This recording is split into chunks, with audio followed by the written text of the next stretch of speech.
আজ ভোর হয়েছিল আমার সকাল 5টায়। বাইরে জানলা খুলে দেখি তখনও অন্ধকার। যাই হোক, আমি আর দেরি না করে তাড়াতাড়ি রেডি হয়ে বেরিয়ে পড়লাম মিটিংয়ের উদ্দেশ্যে। এটা মিটিং রুমের বাইরের ভিউ ছিল। তারপরে কফি আর কুকিজ খেয়ে আমাদের মিটিং শুরু হলো। মিটিং ছিল সকাল 7:30টায়, আর মিটিং চলেছিল অ্যারাউন্ড 9:30 অবধি। তারপরে আমরা চলে যাই সরাসরি ব্রেকফাস্ট বুফের উদ্দেশ্যে।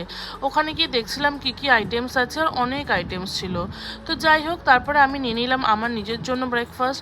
মশলা ধোসা নিয়েছিলাম, আমি অমলেট নিয়েছিলাম, কাট ফ্রুটস নিয়েছিলাম, ওয়াফেল নিয়েছিলাম।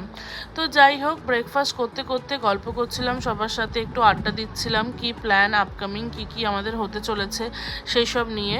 তারপরে ব্রেকফাস্ট শেষ করে আমরা বেরিয়ে পড়লাম আবার অফিসের উদ্দেশ্যে। তো অফিসেও আজকে এক কলিগের বার্থডে ছিল, তো তার জন্য একটা কেক নিয়ে গিয়ে সবাইকে ডেকে তাকে সারপ্রাইজ দিয়ে গিফট দিয়ে কেক খেয়ে আজকের দিনটা শেষ করে বাড়ি